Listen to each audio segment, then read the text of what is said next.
What is up guys, Ghost here, welcome back to another video, and in this one we're going to be taking a look at all of the important changes that have come into Battlefield 6 since the open beta. So for those of you who played the game then, I know that whilst the game was very good, there were still certain pain points in the game, things that need to be improved, and for the most part DICE have gone along and done that here.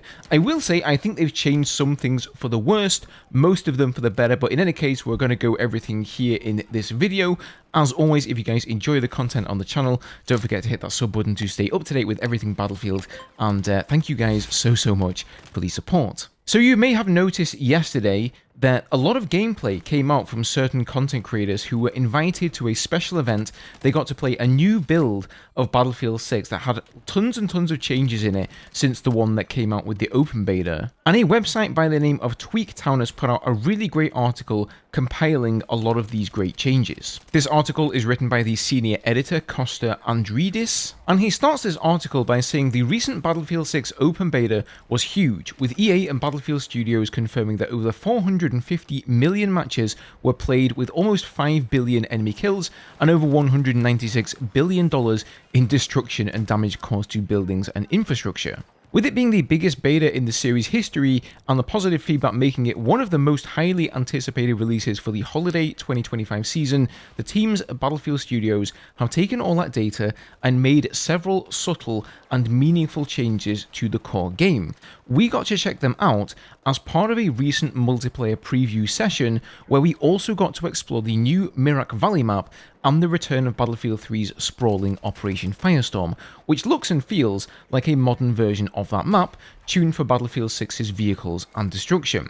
As part of a pre-brief before we jumped into the action, the Battlefield Studios team gave us a quick rundown of some of the key changes that have already been made to the game, so we've decided to list those here for you now. And here they are. So first of all, and you guys will know this from the leaks in Battlefield Labs, the Assault class's deployable ladder from the reveal trailer is now in the game, and it can be used to quickly access second stories and roofs with a dynamic equip and place system. So we will have seen these of course from teasers as well directly from DICE if you guys have been keeping up to date with the videos. And there are two ways you can deploy this gadget. You can deploy it as a ladder and climb it in the normal way, or you can deploy it horizontally, sort of as a ramp bridging two gaps. So that's actually a really cool and versatile looking gadget. Secondly here, they say every vehicle in the game is now faster, which makes jumping into a tank at HQ on a larger map, such as Mirak Valley, less painful to get back into the action. And Mirak Valley is slated to be the largest map in Battlefield 6, at least at launch,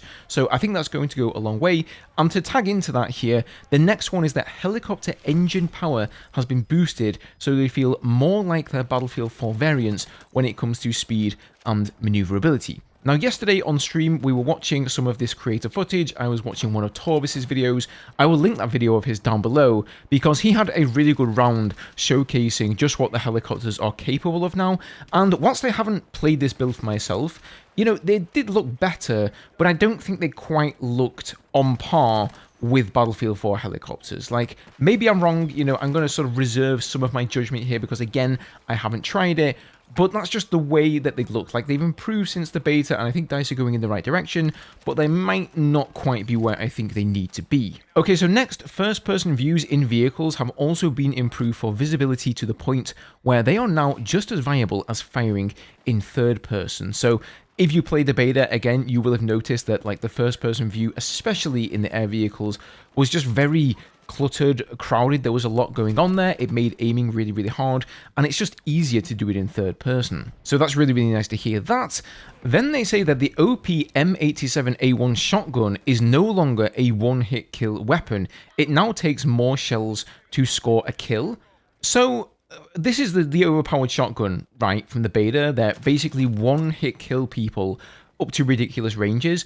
I don't really agree that it shouldn't ever be a one-hit kill. If that's the case, that's going the wrong direction, I think. You know, I mean, if you're point blank with a shotgun, I think it should be a one-hit kill. The problem was the range that it could one-shot people up to, right? So they need to rein that in a bit. Maybe he's kind of just misinterpreted that, you know, for the sentence in this article here.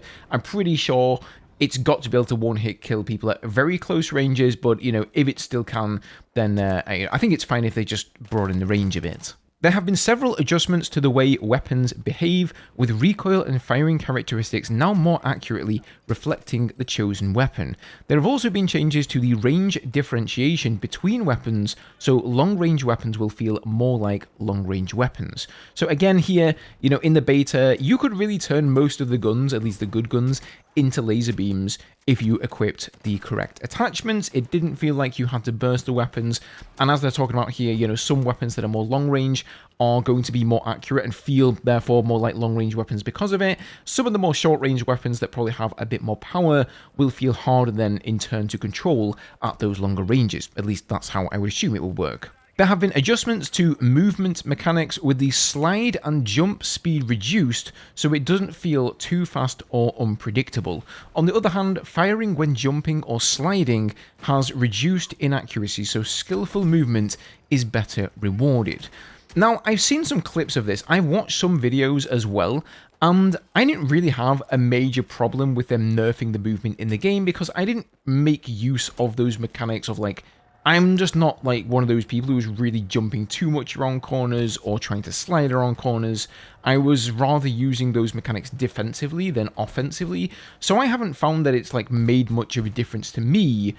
But I have seen some clips where I kind of feel like just from a tiny little jump, like a little hop over some rubble or something, you get this crazy weapon sway effect going on that just makes your gun crazy inaccurate. And I do think you should still be able to hit people if they're right in your face. I mean, if they're literally filling half of your screen with their body, I think you should be able to hit them hip fire whatever's going on, whether you're jumping or sliding or whatever you're doing. But yeah, I think once you get out to maybe 5 meters and further, then you need some serious penalties going on just so that people can't abuse that. But what do you guys think? Let me know what your thoughts are on that one in the comments.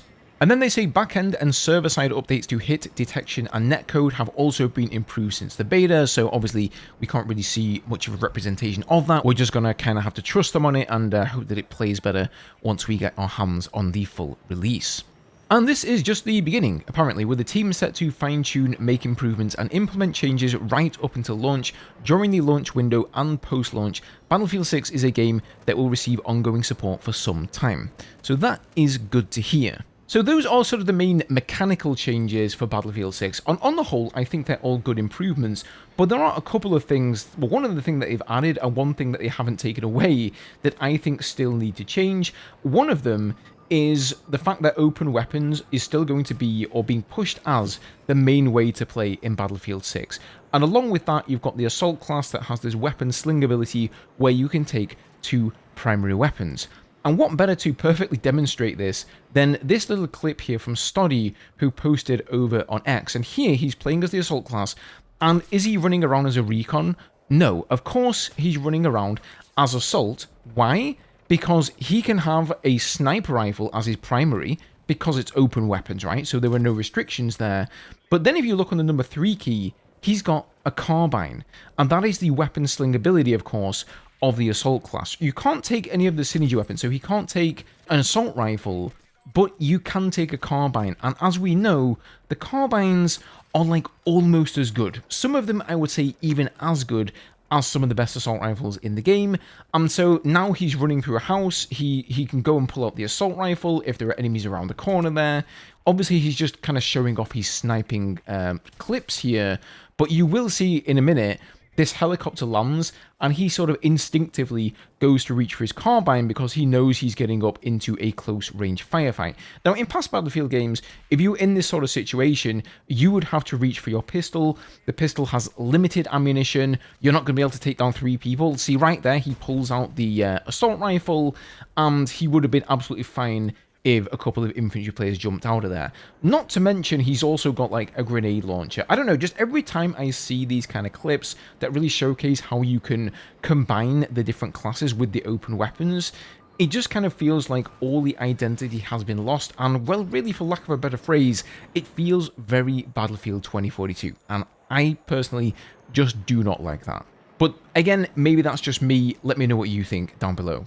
Something else that's kind of raised a few eyebrows as well is one of the new missions for the primary tank barrel, and that is a guided shell. So for all intents and purposes, this is basically like a tow missile, but it's not a missile, it's a shell, and it really looks and acts and sort of quacks like a tow missile. It almost looks easier to use though than the tow missiles did from the beta build, and it looks very, very powerful. This clip here is from Tactical Brit over on X once again, and I'm seeing him one-shotting transport helicopters out of the sky. Again, maybe he's just really, really good with this. Maybe he's like a tow master or something, right? And when I pick it up, I'm not going to be able to do the same thing that he is. But I would watch this one when the game releases, guys. If it doesn't receive any nerfs, it could be incredibly overpowered in the right hands. I am sort of curious to see, like, if you get any kind of a warning, you know, if you're on the receiving end, say you're this guy in the helicopter here, are you getting any kind of beeping like you would with a missile in Battlefield 2042? Is there a nice red glow so you can see it approaching you from the ground? Or is it more like going to be the SRAW in Battlefield 4 where you just don't really know when it's incoming until it's simply too late? So kind of interesting choice there from DICE. I'm not necessarily saying like, oh, it's definitely going to be overpowered, but I think it certainly has the capability of being overpowered. It's definitely going to be one to watch. So with that said, I'm going to wrap up today's video here for you guys. Let me know what you thought down below. Leave me all your thoughts on what we discussed here. What do you think of the changes that DICE have implemented so far from the open beta? And what do you think of the things they haven't done? Like, for example, not removing the open weapon system or the weapon sling for the assault class. I really, really hope they remove the double launcher for the engineer class because they said that they would. So I don't know, maybe somebody can confirm if they watched enough footage, if that is now gone. As always, if you enjoyed today's video, leaving a like is massively appreciated. Subscribe to stay up to date with everything Battlefield 6, and I will see you all in the next video.